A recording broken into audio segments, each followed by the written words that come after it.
వసుదేవసుతం దేవం కంసచాణూరమర్దనం దేవకీ పరమానందం కృష్ణం వందే జగద్గురుం. ఉద్ధవ గీతలోకి పునఃప్రవేశం. కిందటి క్లాసులో మనం శ్రీకృష్ణ పరమాత్మ గుణదోష రహస్యాలని ఉద్ధవుడికి వివరిస్తున్నాడు. మానవులలోనూ వస్తువులలోనూ సృష్టిలో ఉన్నటువంటి అన్నిటిలోనూ కూడా గుణదోష విశేషాలు ఏ విధంగా వస్తున్నాయని, వీటన్నిటినీ కూడా సృష్టి ప్రపంచము సజావుగా నడవటానికి వీలుగా తానే ఈ విభాగాలు నిర్ణయాలు అన్ని గుణదోష విధానాలన్నీ కూడా నా చేతే నిర్ణయింపబడినాయి తప్ప ఇతరత్రా కాదు అని చెప్పి మళ్ళీ తర్వాత ఏం చేస్తున్నాడంటే నరులకి స్నానము, దానము, తపస్సు ఇటువంటి వాటి వలన వాళ్ళకి ఆయన యొక్క నామస్మరణ చేయటం వలన చిత్తశుద్ధి కలుగుతుంది. దాని ద్వారా వాళ్ళు చేసే కర్మలు పరిశుద్ధమై బ్రాహ్మణ, క్షత్రియ, వైశ్యులు అందరూ కూడా పరమాత్మని విహిత కర్మలు చేస్తూ వాళ్ళు మోక్షాన్ని పొందే అవకాశం ఉందని చెప్పారు.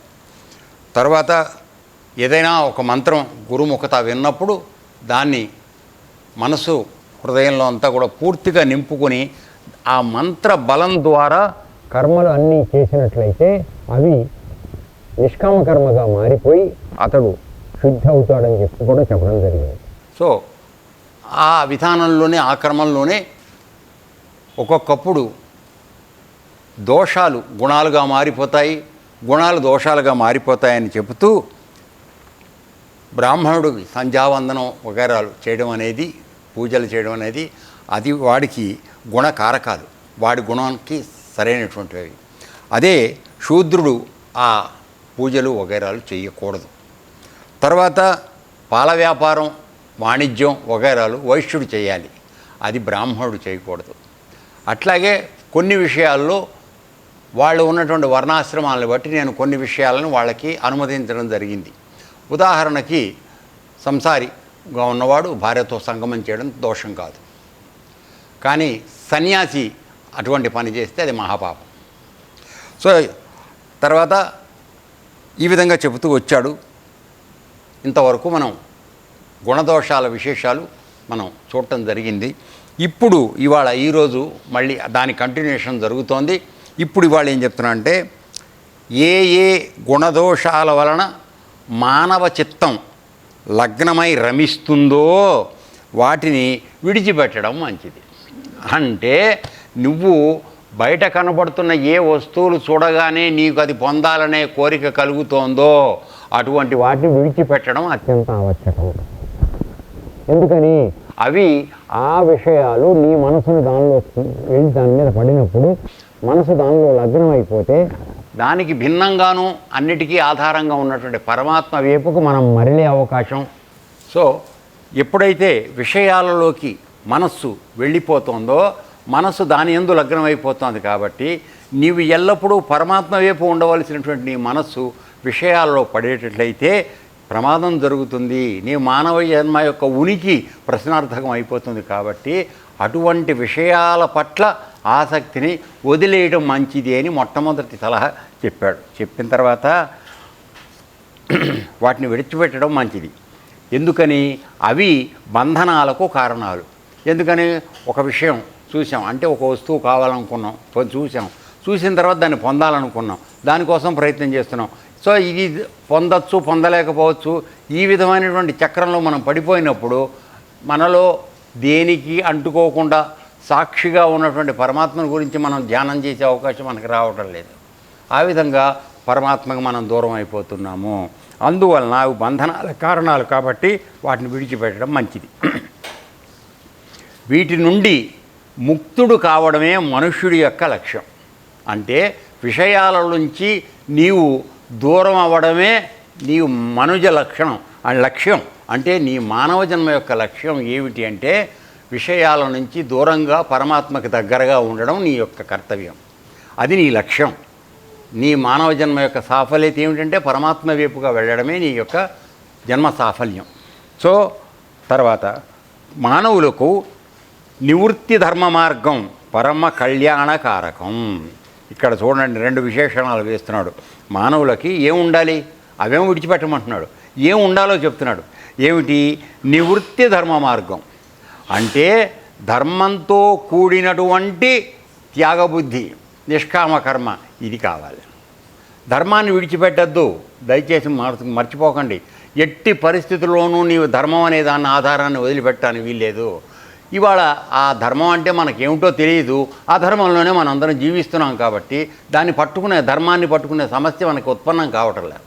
అందువలన మానవ జీవితం అధోగతి పాలు అయిపోతాం. సో ఇక్కడ ఏం చెప్తున్నాడు? నివృత్తి మార్గము ధర్మ మార్గము నివృత్తి పద్ధతి. అంటే నివృత్తి అంటే విడిచిపెట్టేది, ప్రవృత్తి అంటే పొందటానికి. సో అక్కడ రాసిపెట్టి ఉంది చూడండి, ఇహము ప్రవృత్తి పరమ నివృత్తి. అనగా ఈ ప్రపంచంలో ఉన్నటువంటి విషయాల పట్ల నువ్వు ఎంతకాలం అయితే కావాలనుకుంటున్నావో అది ప్రవృత్తి, నిన్ను బంధనాల్లో ఇరికించేది. ఏముంది, ఒక వస్తువు కావాలనుకుంటావు, మొట్టమొదటి వివాహం అయ్యాక పిల్లలయ్యాక పిల్లల కోసం ఆస్తి అయిన తర్వాత వాళ్ళకి పెళ్ళిళ్ళు, ఇక వరుస ఇలా చైన్ నడిచిపోతూనే ఉంటుంది. ఎక్కడన్నా అంతుందా దీనికి? లేదు. శరీరం విడిచిపెట్టే వరకు ఇది నడుస్తూనే ఉంటుంది. ఇది ప్రవృత్తి. సో నువ్వు ఇహలోకంలో ఉన్నంత వరకు, విషయాల పట్ల ఆసక్తి కలిగినంత వరకు నీ ప్రవృత్తి దీంటుంది. ఇది నీవు అసలు మానవ జన్మ పొందినటువంటి లాభం ఏమిటి అంటే, ఈ ప్రపంచంలో ఉన్నటువంటి ఈ విషయాల పట్ల, ఇహం పట్ల ప్రాముఖ్యతను తగ్గించి పరమవేపు నివృత్తిలోకి వెళ్ళడం. అంటే వదిలేసి త్యాగబుద్ధితో ఇది నాకు అనవసరం, నేను సాక్షిని, నా అవసరం నడుస్తోంది, పరమాత్మ చేతిలో నేను ఒక పనిముట్టుని, ఆయన కార్యం చేయడానికి ఉన్నాను, పరులకు హితం చేయడానికి నేను ఉన్నాను అనేటువంటి స్పృహతో ఉండడం నివృత్తి మార్గం. అది నిన్ను పరానికి తీసుకెడుతుంది. అనగా పరమాత్మ యొక్క పరమపదాన్ని నువ్వు చేరుకునేటువంటి అవకాశం దానివల్ల వస్తుంది. అందుకనే మానవులకు నివృత్తి ధర్మ మార్గము పరమ కళ్యాణకారకం అన్నాడు. దానివల్ల కళ్యాణకారకం అంటే నీకు మంచి జరిగేటువంటి దానివల్లనే ఉంది.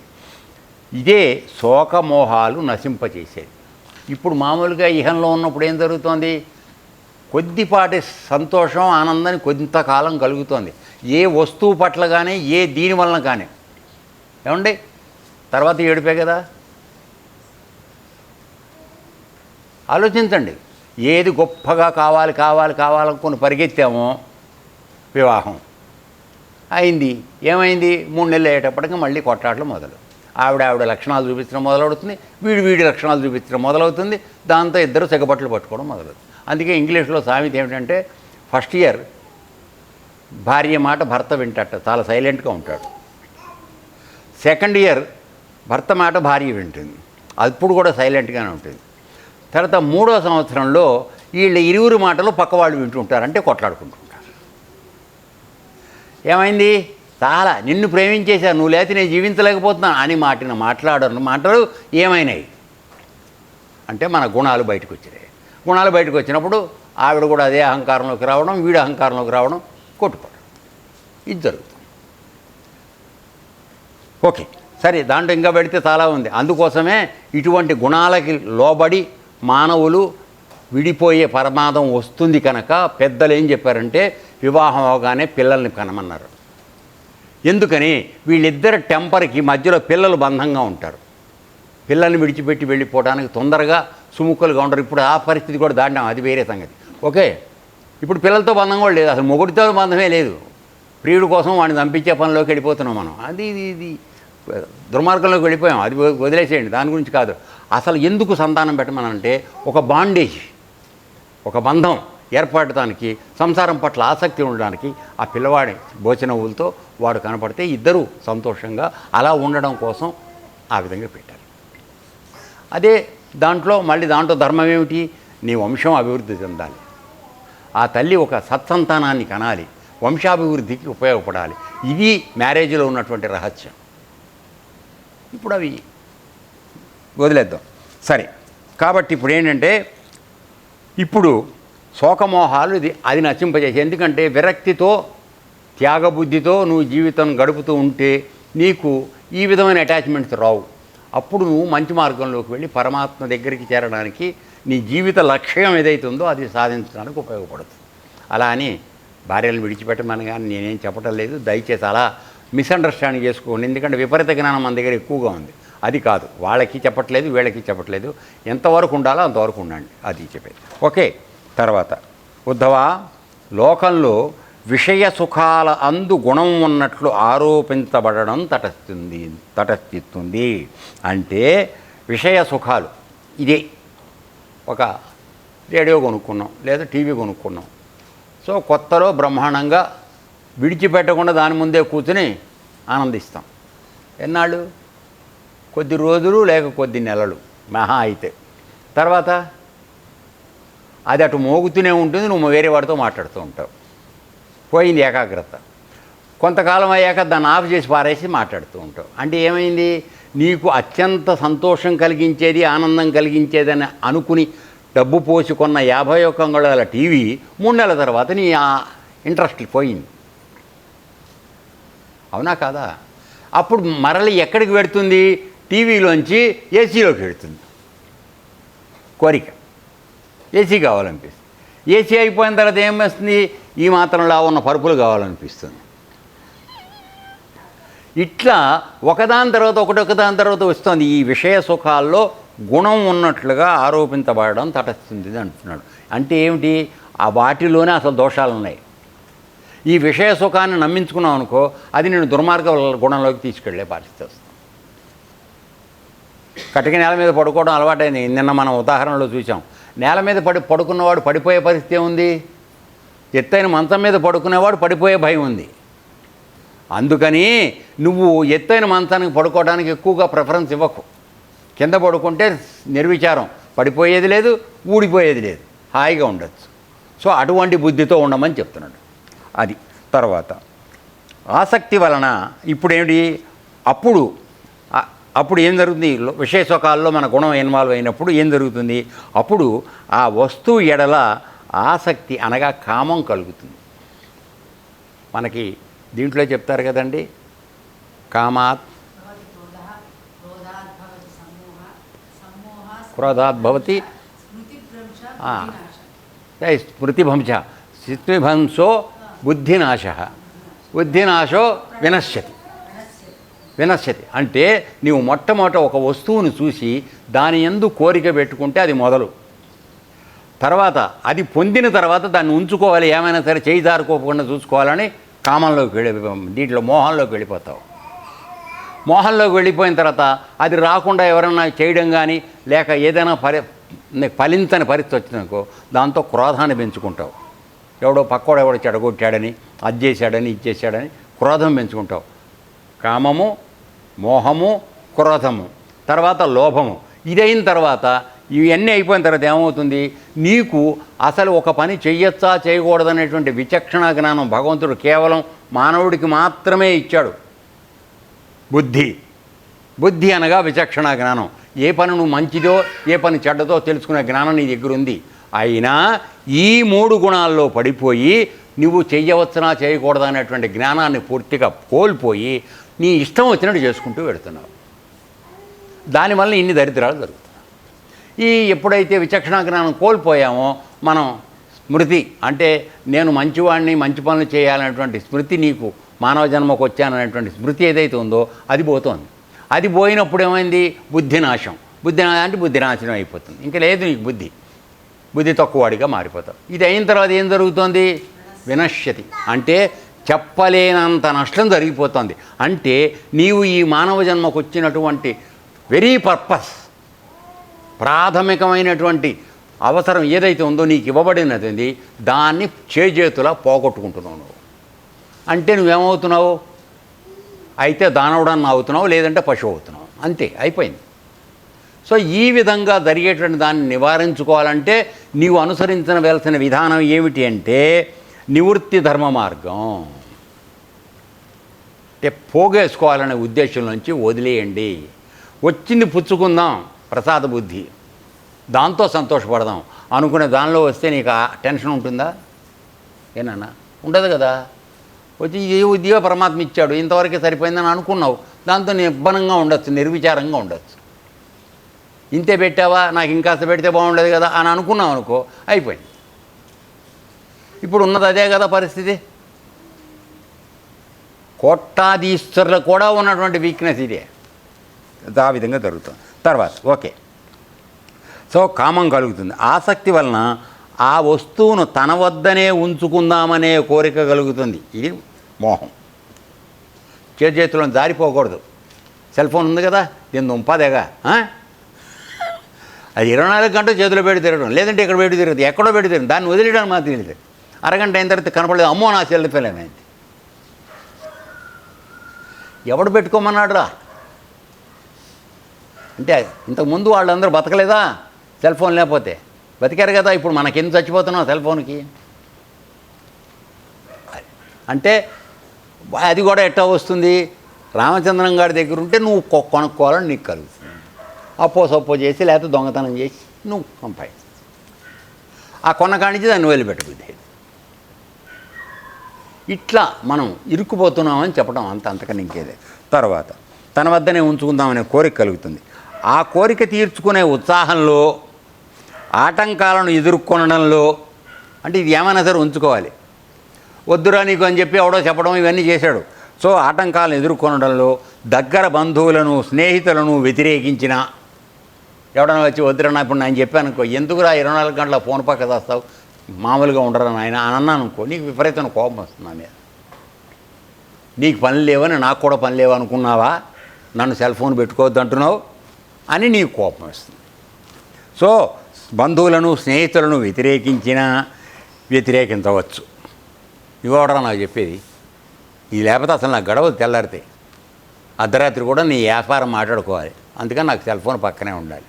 ఓకే. తర్వాత రెండోది, లేక కలహించవచ్చు, కొట్లాడతాను. నువ్వు చెప్పింది వ్యతిరేకించానని లేదు, కొట్లాడనే చేయొచ్చు దానికోసం. అంటే వస్తువుల్లో మనం ఇరుక్కుపోవడం ఎట జరుగుతుందో చెప్తున్నాడు. ఇది భగవద్గీతలో చెప్పిన విషయాలే ఇవన్నీ కూడా. తర్వాత జనుల్లో ఈ కలహాల వలన క్రోధం వృద్ధి అవుతుంది. సో ఎప్పుడైతే డిఫరెన్స్ ఆఫ్ ఒపీనియన్, నువ్వు కావాలని వాడు వద్దురా నాన్నే మానేమని చెప్పటం, దాంతో ఇద్దరికి ఏమైంది, డిఫరెన్స్ ఆఫ్ ఒపీనియన్, క్రోధం వచ్చేసింది. ఈడా నాకు చెప్పేది అడ్డం వచ్చి చేస్తున్నాడు అని చెప్పి. తర్వాత క్రోధం వలన హితము అహితము గురించి వివేచనా శక్తి నశిస్తుంది. బుద్ధినాశ ఇది. అంటే ఈ పని నేను చెయ్యొచ్చు చెయ్యకూడదనే జ్ఞానం లేదు నీకు. అహంకారంతో నువ్వు అనుకున్నది చేసుకుంటూ వెళ్ళిపోవడమే. తర్వాత అజ్ఞానం అహంకారం వ్యాపిస్తుంది. ఎప్పుడైతే వివేచనా శక్తి పోయిందో అజ్ఞానం అహంకారం, అంటే నీవు చేద్దాం అనుకున్నదే చేస్తావు అంతే. ఎందుకని? ఇది తప్పు రేటు జ్ఞానం పోయింది కదా. తప్పు రేటు చేస్తున్నానా లేదన్న జ్ఞానం ఉన్నప్పుడు తొందరగా పాటున నువ్వు అహంకారానికి లోను కావు, నన్ను అంటావా అని. అర్థమైందా? తప్పు రైట్ నీ జ్ఞానం పోయిందనుకో, నేను అనుకున్నదే కరెక్ట్ అంతే, నువ్వు ఎదురు మాట్లాడు. తర్వాత అజ్ఞానం అహంకారం వ్యాపిస్తుంది. ఈ అజ్ఞానం వలన మనుష్యుడు కార్య అకార్య నిర్ణయ శక్తిని కోల్పోతాడు.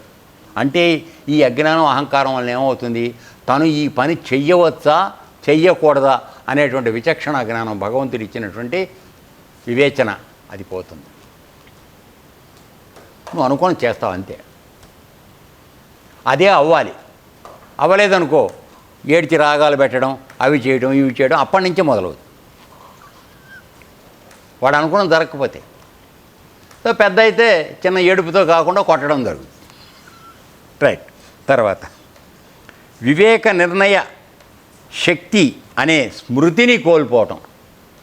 చెప్పాను కదా, భగవంతుడు మనందరికీ కూడా వివేక నిర్ణయ శక్తి, అంటే వివేకంతో పని చెయ్యాలా వద్దనేటువంటి నిర్ణయించుకునే శక్తి, యుక్తాయుక్త విచక్షణ అంటారు దాన్ని. ఆ యుక్తాయుక్త విచక్షణ కేవలం మానవుడికి మాత్రమే ఇచ్చారు. పశువు ఉందనుకో, దానికి తెలియదు, ఎదురుకుండా వస్తే వెళ్ళిపోతూ ఉంటుంది అంతే. మరి నువ్వు మానవుడు అంటున్నావు కదా, నువ్వు అనుకున్నదల్లా చేసుకుంటూ వెళ్ళిపోతుంటే మరి నువ్వు మానవుడు అవుతావా? నీకు ఆ నిర్ణయ శక్తి ఉన్నట్ట? పశువుకి నీకు మనకి తేడా ఏమిటి? ఆలోచించండి. ఇక్కడ పెద్దవాళ్ళు అనుభవజ్ఞులు అందరూ చెప్తూనే ఉన్నారు, అయినా నీ పని నువ్వు చేస్తూనే ఉన్నావు. ఏమిటి దాని అర్థం?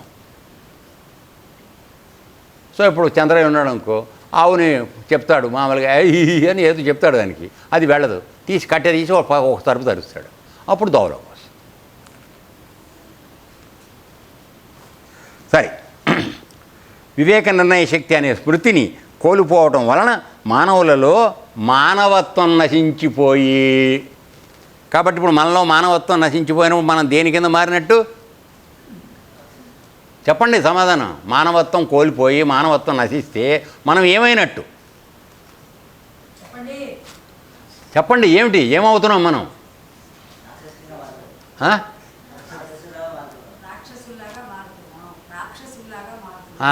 దానవత్వం, మానవత్వం వల్ల దానవత్వంగా మారిపోతాం. అందువల్ల నువ్వు ఎవరిని కొడుతున్నావో కూడా తెలియదు.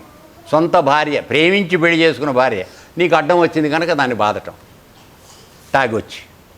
ఏమైంది నాన్న, నువ్వు మనిషివా? కాదు.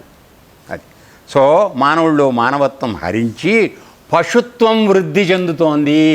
ఇక్కడే చెప్పాడు ఆయన కూడా, అది చెప్పాడు. పశుత్వం, ఆవులు రెండు పొడుచుకుంటూ ఉంటాయి కదా, వాటి కోపం వస్తే అదే టైపు. రైట్. తర్వాత అతడు తన అస్తిత్వాన్ని విస్మరిస్తాడు. అంటే నేను ఎవరిని, మనిషిని అనేటువంటి తన యొక్క ఉనికి ఏమిటో, అస్తిత్వం, నేను బతికున్నానని నువ్వు అనుకుంటున్నావు కదా మనిషిగా, అది మర్చిపోతాడు, విస్మరిస్తాడు. చివరకు వాడు మూర్ఛితుడు అవుతాడు. అంటే మూర్ఛ వచ్చిన వాళ్ళలాగా అయిపోతాడు. మూర్ఛ వచ్చినవాడు ఏమవుతాడు? కాళ్ళు చేతులు కొట్టుకుంటూ ఉంటాడు. చేతిలో తాళం చెవులు పెట్టాలి, నోట్లోనూ. ఓకే. లేదా మృతపాయుడుగా తయారవుతాడు, చచ్చిన వాళ్ళలాగా తయారవుతాడు వాడు. ఎందుకంటే బతికున్న మనిషిలో ఉండవలసినటువంటి జ్ఞానము, స్మృతి, వివేచన జ్ఞానము ఏవీ లేవు. వాళ్ళు అనుకున్నది చేసుకుంటూ వెళ్ళిపోతూ ఉంటాడు అంతే. ఎవరు ఏం చెప్పినా వాడు మారడు. ఎవడన్నా చెప్పడానికి వెళ్తే వాడిని కొడతాడు. ఆ స్థితిలో వాడికి స్వార్థము తెలీదు, పరమార్థం అంతకన్నా తెలియదు.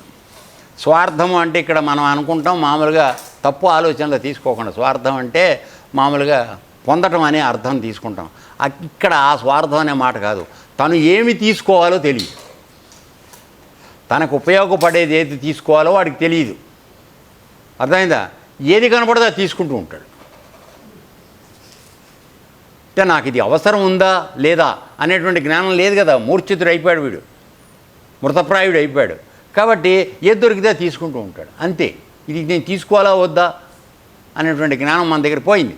కాబట్టి ఈ పరిస్థితిలో ఉంటాం. అలా ఉన్నప్పుడు వాడికి స్వార్థము తెలియదు, పరమార్థం అంతకన్నా తెలియదు. అసలు పరమాత్మ గురించి ఆలోచించే మాట వాడికి అది, పరమాత్మ ఉన్నాడనే సంగతి కూడా వాడికి తెలియదు. ఈ విధంగా తర్వాత ఆ విధంగా ఎందుకు పనికిరాని వాడు అవుతాడు. ఇవన్నీ నా మాటలు కాదురా, దయచేసి మరి కోపం తెచ్చుకోకండి. ఉద్ధవుడికి కృష్ణుడు చెప్పిన మాటలు. అర్థమైందా? తర్వాత విషయ సుఖ ధ్యాస వలన అతడు సుఖరోగిగా తయారవుతాడు.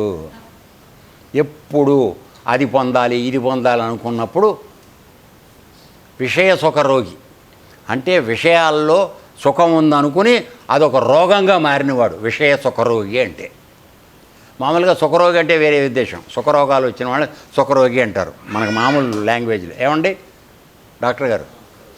సో అది కాదు ఇక్కడ. విషయ సుఖరోగి అంటే కనపడిందల్లా లోపల వేసుకుందాం అనేది వాడికి రోగం. ఏది వదిలిపెట్టకూడదు. అది నాకు ఉపయోగపడుతుందా లేదని అనవసరం, పడుండని లోపల తర్వాత చూద్దామని చెప్పి లోపల వేయటం. ఇది విషయ సుఖరోగం. ఓకే. తర్వాత జడప్రాయమైన వృక్ష జీవనానికి అతని జీవనానికి భేదం కనిపించదు. చెట్టు అక్కడుంది, అది ఎక్కడికి కదలలేదు కదా, ఉన్న చోటే ఉంటుంది. సరే అది చేసే సేవ గురించి కాసేపు మానేద్దాం. అది కదలలేదు, తర్వాత దానంతట దానికి చలనం లేదు, అందువలన అది జడం, కదలలేనిది. నీకు చలనం ఉంది, ఎక్కడ కావాలంటే అక్కడ వెళ్ళగలవు. కానీ నీవు ఇప్పుడు ఎప్పుడైతే సుఖరోగిగా విషయ సుఖరోగిగా మారిపోతున్నావో ఆ చెట్టు చలనం లేకుండా ఎట్లా అయిపోయిందో దానిలాగా నువ్వు కూడా ఒక చెట్టు బోధెలాగా తయారయ్యావు. ఎందుకని? పరమాత్మ యొక్క అనుగ్రహంతో ఆయన ఉనికితో నీలో చైతన్యం వచ్చి కదులుతున్నావు నువ్వు. ఆ జ్ఞానం పోయింది నీకు. నిన్న దీంట్లో ఉపనిషత్తులో చెప్పింది కూడా అదే. సో చైతన్య స్వరూపంగా సాక్షిభూతంగా పరమాత్మ అందరిలోనూ ఉన్నాడు. ఆ జ్ఞానం నీలో లోపించింది. నీ అంతటి నువ్వే ఉన్నాకో ఆ చెట్టు ఉన్నట్టుగానే నువ్వు కూడా ఉన్నావు. దేనికి ఉపయోగం? కోస్తే 6 రోజులకు సరిపోతావు అంతే. ఇతరత్ర ఏ విధమైనటువంటి ప్రయోజనకరమైనటువంటి ఉపయోగం నీ వలన లేదు. చెట్టుకైతే ఉంది, దాన్ని ఆకులు కోసుకుని వాడుకోవచ్చు, కొమ్మలు కోసుకుని వాడుకోవచ్చు, కాల్చిన కొట్టేసి కట్టెలు చేసుకోవచ్చు, అన్ని రకాలుగాను ఉపయోగపడుతుంది. ఇది నీ పైగా ఇప్పుడు నువ్వు మనం చచ్చిపోతే ఆ చెట్టు కొమ్మలే మనకు కావాలి, మనం తగలబెడతానికి. చూసావా, అది కూడా బరువు మనం. తర్వాత జడప్రాయమైన వృక్ష జీవనానికి అతడి జీవనానికి భేదం కనిపించదు. మొద్దులాగా తయారై ఉంటాడు. ఎటువంటి మాటలు వేస్తున్నాడు చూడండి. పనికిరాని వాడు, మొద్దు లాంటి వాడు. అంటే ఆడవాళ్ళు జనరల్గా కంప్లైంట్ చేస్తుంటారు, నా మొగుడు ఒక మొండి మొద్దమ్మ, ఏం చెప్పినా వినడు, వాడు చేసిందే చేస్తాడని. ఆవిడ చెప్పిందల్లా వింటే వాడు మంచివాడు. Okay, right. మొద్దులాగా తయారై ఉంటాడు. తర్వాత చెట్టులో ప్రాణం ఉన్నట్లే వాడిలోనూ శ్వాస ఉంటుంది. చెట్టులో ప్రాణం ఉంది కదరా, అట్లాగే వీడిలో కూడా ప్రాణం ఉంటుంది. ఆ ప్రాణం వలన, చెట్టు వలన ప్రాణం ఉంటే దానికి ఏం చేస్తోంది, మనం వదిలిపెట్టిన కార్బన్ డైఆక్సైడ్ తీసుకుని మనకి ప్రాణవాయువు ఇస్తుంది. ఆ విధంగా అది ఎంతో ఉపయోగకరం చేస్తుంది. నీ దగ్గర నుంచి బయటకు వచ్చే కార్బన్ డైఆక్సైడ్ దేనికన్నా పనికొస్తుందా? ముందు పక్కోడి ముక్కులు పగిలిపోతాయి, తర్వాత వాతావరణం అంతా కాలుష్యం అయిపోతుంది.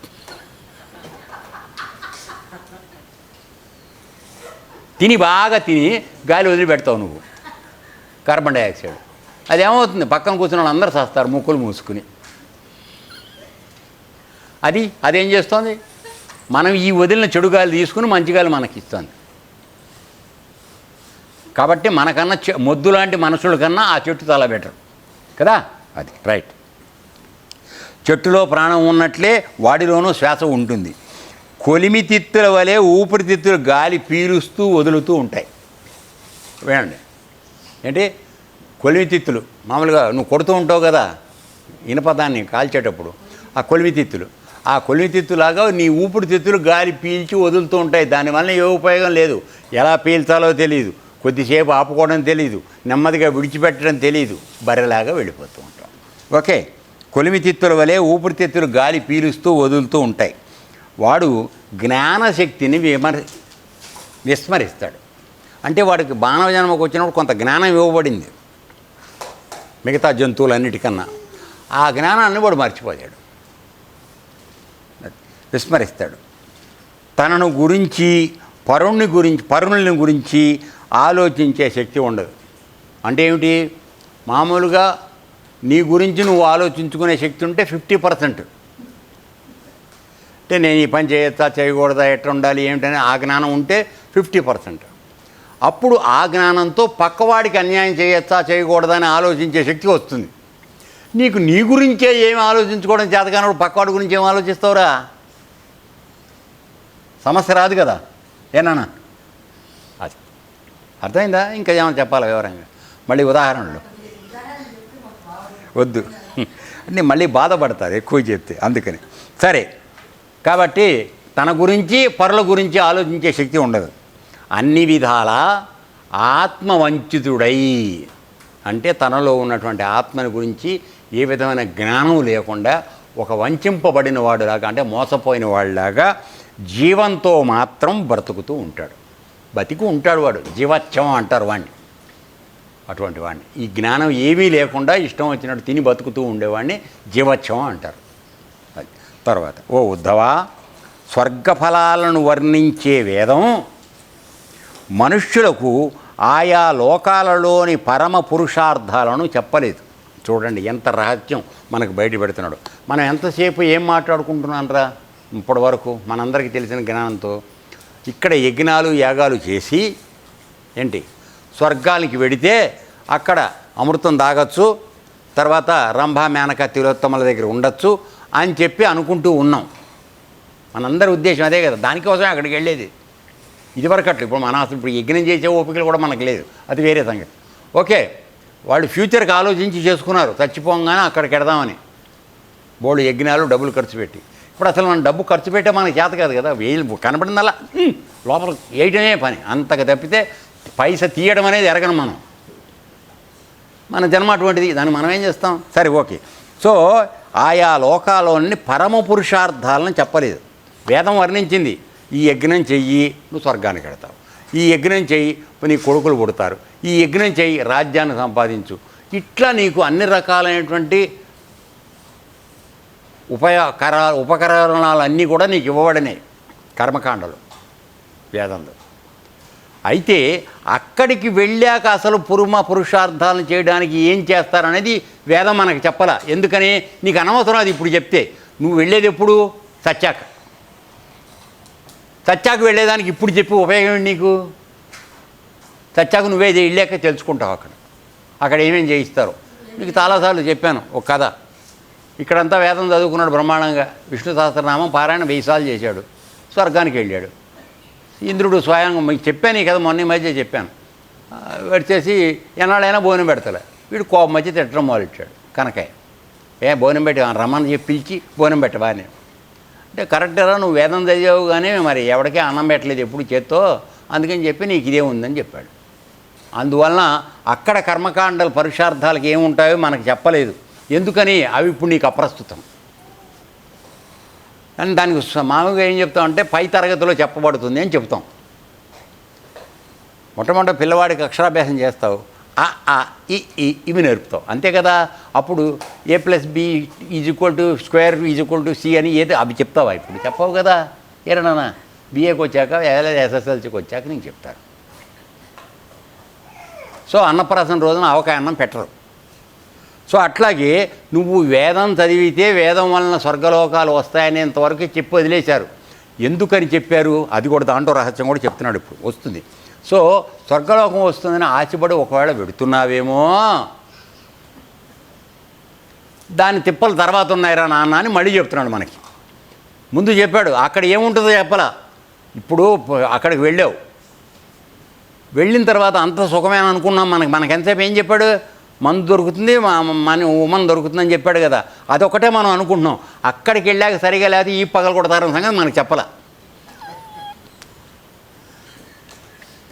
అందువల్ల సో ఓకే క్లోజ్ చేద్దాం. సో అందువలన మనం ఏం చేస్తున్నామంటే ఆ వేదంలో ఆ చెప్పింది వరకు పట్టుకునే దానికోసం ప్రయత్నం చేస్తున్నాం. అసలు నీకు దుంపదెగ, నీకు మానవ జన్మ ఇచ్చింది నన్ను చేరడానికి రాని దుంపదెగ, స్వర్గానికి వెళ్ళడానికి కాదని చెప్పేటువంటి అంతర్లీనంగా ఉన్నటువంటి రహస్యాన్ని తెలుసుకోవడానికి మనం ప్రయత్నం చేయట్లేదు. మనకెంతసేపు గుడ్డి గడి ఎదురుకుండా ఏది కనపడితే అది లోపల వేయాలి అంతే. దానివల్ల ఏం జరుగుతుంది? ఓ పాము పిల్లలో లేకపోతే తేలో కనపడింది అనుకో, మామూలుగా తీసి లోపల వేసుండదు. అది కుట్టడం మొదలెట్టాక అప్పుడు అర్థం అవుతుంది. ఓకే, ఇటువంటి జన్మ మనకు నడుస్తోంది ప్రస్తుతం. సరే, మిగతా తర్వాత చేద్దాం. ఏతత్సర్వం శ్రీకృష్ణార్పణమస్తు. లోకా సమస్తా సుఖినో భవంతు. ఓం తత్సత్.